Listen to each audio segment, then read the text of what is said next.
आगरा में मुगल एम्पायर के आर्किटेक्चर्स का एक ऐसा मास्टरपीस है जिसको पूरी दुनिया ताजमहल के नाम से जानती है।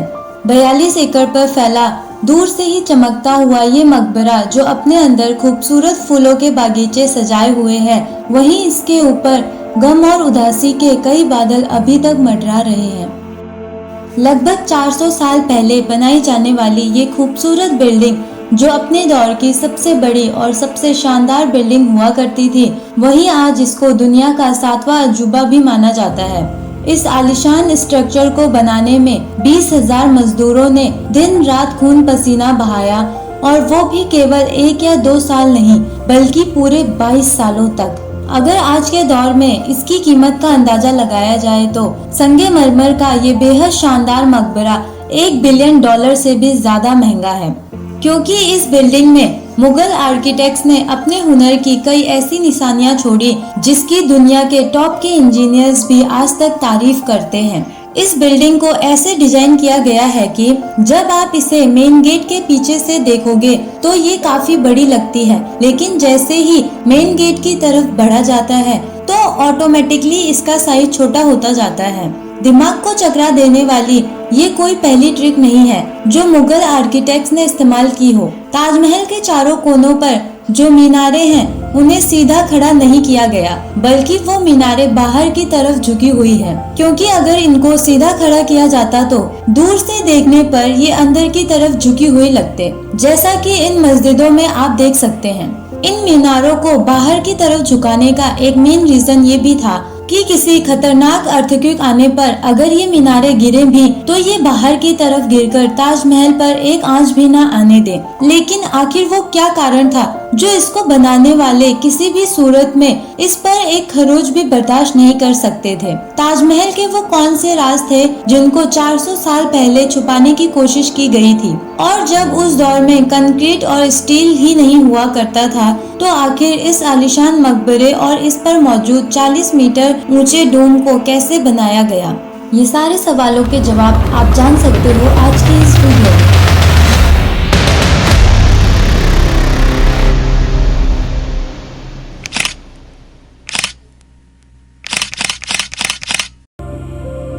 दोस्तों, ये सब स्टार्ट हुआ था सन 1607 में, जब पाकिस्तान और भारत पर मुगल एम्पायर का होल्ड हुआ करता था।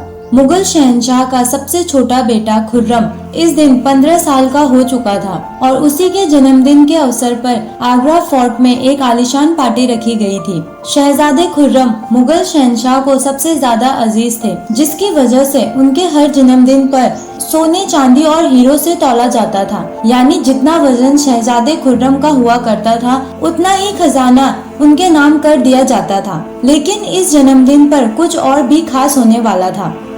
मुगल शहंशाह ने शहजादे खुर्रम की शादी अपने एक वकील की बेटी के साथ कर दी, जिसको मुमताज महल के नाम से जाना जाता है। मुमताज महल और शहजादे खुर्रम को पहले दिन से ही एक दूसरे से मोहब्बत हो चुकी थी, और उस वक्त किसी को भी ये मालूम नहीं था कि इस मोहब्बत का नाम हमेशा के लिए लोगों की जुबान पर रहने वाला है। अगले 10 सालों तक शहंशाह ने कई जंगें लड़ी और उनमें कामयाबी भी हासिल की। इसी वजह से शहंशाह ने खुश होकर शहजादे खुर्रम को शाहजहां का टाइटल दिया, जिसका मतलब है एम्पायर ऑफ द वर्ल्ड, दुनिया का बादशाह। शाहजहां की टोटल 6 बीबियां थीं, जो आगरा फोर्ट के हरम में ही रहा करती थीं। इन 6 में से शाहजहां सबसे ज्यादा प्रेम मुमताज से करते थे, और यही वजह थी कि उनका ज्यादातर वक्त मुमताज महल के साथ ही गुजरता था। वक्त तेजी से गुजरता जा रहा था, और 4 सालों के बाद यानी 1621 में मुगल शहंशाह अचानक चल बसे। शाहजहां जो पहले ही मुगल एम्पायर खासा फेमस हो चुके थे और जो शहंशाह के चहीते बेटे भी थे। 1628 में यानी कि शहंशाह की मौत के 7 साल बाद उन्होंने शहंशाह की गद्दी संभाली। पूरी मुगलिया सल्तनत अपने नए शहंशाह से बेहद खुश नजर आती थी। ये वो टाइम पीरियड था जब मुगल एम्पायर अपने ताकत में थी। पूरे भारत के साथ साथ पाकिस्तान और अफगानिस्तान के भी कई हिस्सों में मुगलिया शासन का राज हुआ करता था। सारे फैसले शाहजहां खुद करते थे, जबकि मुमताज महल पीछे रहकर शाहजहां को मशवरे दिया करती थी। लेकिन किसी को भी इस बात का अंदाजा भी नहीं था कि ये खुशियां जल्द ही मातम में बदलने वाली हैं। गद्दी संभाले अभी एक ही साल गुजरा था कि एक बार फिर से मुगल एम्पायर को दुश्मनों का सामना करना पड़ा। अगले 2 सालों तक जंग चलती रही और शाहजहां को इस जंग में भी कामयाबी मिली। लेकिन शाहजहां अब इस कामयाबी का जश्न मनाते कि उन्हें एक दुख भरी खबर से आगाह किया गया। मुमताज महल जो शाहजहां के 14वें बच्चे को जन्म दे रही थी,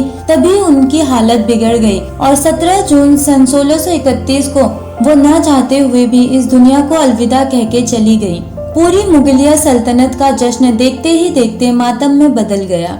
ये खबर जो शाहजहां पर दुखों का बादल बनकर बरसी थी, उसने तो जैसे इनकी दुनिया ही डुबा डाली। शाहजहां की सबसे पहली मोहब्बत और उनकी सबसे अजीज बीबी मुमताज महल इस दुनिया से चली गई थी। कहा जाता है कि इस गम की परछाई ने शाहजहां को काले अंधेरों में धकेल दिया। अगले 8 दिनों तक उन्होंने कुछ नहीं खाया और ना अगले 2 सालों तक कोई मौसीकी सुनी, ना ही परफ्यूम लगाया। मुमताज महल ने मरने से पहले एक आखिरी ख्वाहिश की थी। वो चाहती थी कि उनकी कब्र दुनिया के सबसे खूबसूरत मकबरे में बनाई जाए।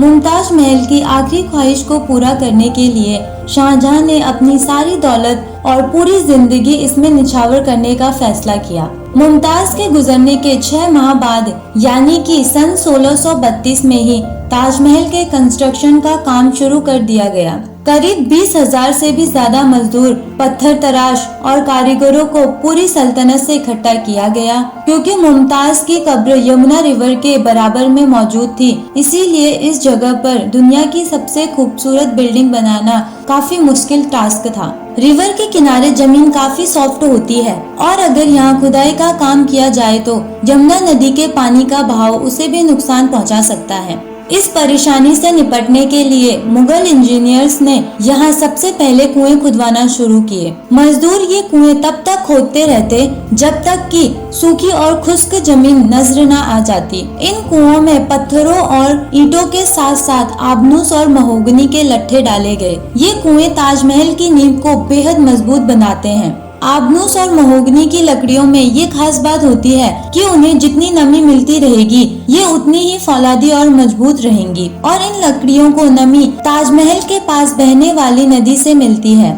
और इस सारे काम को अंजाम देने के लिए मजदूरों के साथ साथ हाथियों की भी बहुत बड़ी फौज का इस्तेमाल किया गया। मुगल इंजीनियर्स की ये ट्रिक काम कर गई थी और अब एक ऐसी मजबूत फाउंडेशन तैयार थी जो नरम जमीन पर भी फौलाद बनकर खड़ी थी। फाउंडेशन के बाद अब बारी थी एक ऐसे बिल्डिंग डिजाइन की जो आज से पहले किसी ने भी ना देखा हो। शाहजहां ने ताजमहल की डिजाइन का आइडिया अपने बाप दादा के मकबरों से लिया था। बाप के मकबरे से मीनारों का आइडिया लिया, दादा के मकबरे से बिल्डिंग कोर का आइडिया लिया और अपने अंकल के मकबरे से गुंबद का आइडिया लिया था। तो जब इन सभी को कंबाइन किया गया तो एक शानदार और बेहद खूबसूरत डिजाइन उभर कर सामने आया। बिल्डिंग के स्ट्रक्चर को बनाने के लिए लाखों नहीं करोड़ों ईंटें मौके पर ही बनाई गई। ये सब इतना आसान बिल्कुल भी नहीं था और इसमें पैसे पानी की तरह बहाए जा रहे थे। हर गुजरते दिन शाही खजाना तेजी से कम होता जा रहा था, लेकिन शाहजहां को किसी भी चीज की परवाह नहीं थी। बस उनको ये काम हर कीमत में पूरा करना था। कहा जाता है कि ताजमहल के कंस्ट्रक्शन के काम में इतने ज्यादा लोग लगाए गए थे कि इसकी वजह से आसपास के इलाकों में खाने पीने की कमी हो गई थी। 20,000 मजदूरों और कारीगरों की डिमांड पूरी करने के लिए आसपास के तमाम इलाकों से अनाज आगरा मंगा लिया गया था। कई सालों की मेहनत के बाद बिल्डिंग के स्ट्रक्चर का काम कंप्लीट हो चुका था और अब बारी थी इसको संगमरमर से सजाने की। ये संगमरमर आगरा से 400 किलोमीटर दूर राजस्थान से मंगाया जाना था, क्योंकि यहाँ का मकराना मार्बल आज तक के दुनिया का फाइनेस्ट मार्बल माना जाता है। शाहजहां ने ताजमहल के लिए ये पूरा मकराना मार्बल रिजर्व कर लिया था, यानी कि जब तक ताजमहल की डिमांड पूरी नहीं होती तब तक ये मार्बल किसी को भी खरीदने की इजाजत नहीं थी। 1000 हाथियों की मदद से हजारों टन वजनीय मार्बल राजस्थान से आगरा मंगाया गया। ताजमहल का ये खूबसूरत डोम इतना बड़ा है कि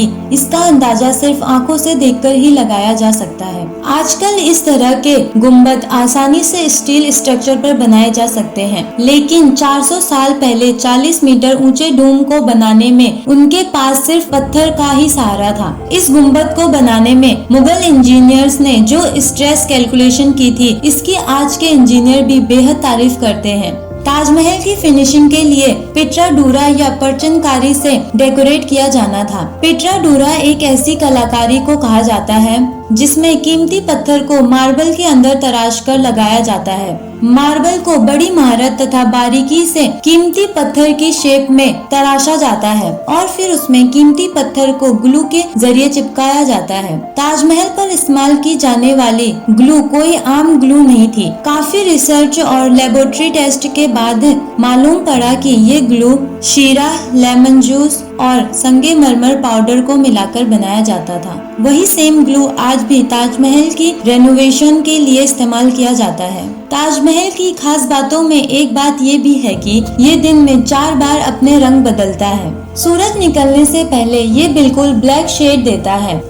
सूरज निकलने के बाद ये लाइट येलो और पिंक शेड देता है, जबकि दोपहर के वक्त ताजमहल की खूबसूरती का नया रूप देखने को मिलता है। नीले नीले आसमान पर मानो जैसे मोती चमक रहे हों और सनसेट यानी सूर्यास्त के समय ये पूरी बिल्डिंग गोल्डन कलर की दिखाई देती है। पूरे 22 सालों के बाद सन 1654 में ताजमहल के कंस्ट्रक्शन का काम कंप्लीट कर लिया गया। शाहजहां अपनी बेगम की याद में दुनिया का सबसे खूबसूरत मकबरा बनाने में कामयाब हो गए थे। शाहजहां ने इस इमारत का नाम अपनी पसंदीदा बीबी की याद में ही रखा। मुमताज महल के नाम से ताजमहल रख दिया। हर साल शाहजहां मुमताज की बरसी पर यमुना रिवर से ताजमहल जाया करते थे। शाहजहां का ये महंगा प्रोजेक्ट कंप्लीट तो हो चुका था, लेकिन इसने मुगलिया सल्तनत को तबाही के किनारे पर ला खड़ा किया। 4 साल बाद यानी 1658 में शाहजहां और मुमताज के अपने ही बेटे ने शाही तख्त पलट दिया और खुद मुगल एम्पायर का शहंशाह बन गया। शाहजहां जो पिछले 30 सालों से राज कर रहे थे, उनको कैदी बनाकर आगरा फोर्ट में ही रख दिया गया। केवल एक सुविधा ऐसी थी जो शाहजहां को दी गई, वो ये थी कि जिस कमरे में उन्हें बंद किया गया था, उसकी खिड़की से वो ताजमहल को देख सकते थे। 8 साल कैद में रहने के बाद 74 इयर्स की एज में शाहजहां भी इस दुनिया को अलविदा कर गए। शाहजहां का अपनी बेगम मुमताज से दोबारा मिलने का वक्त आ गया था। शाहजहां को भी ताजमहल में ही मुमताज महल के बगल में ही दफनाया गया।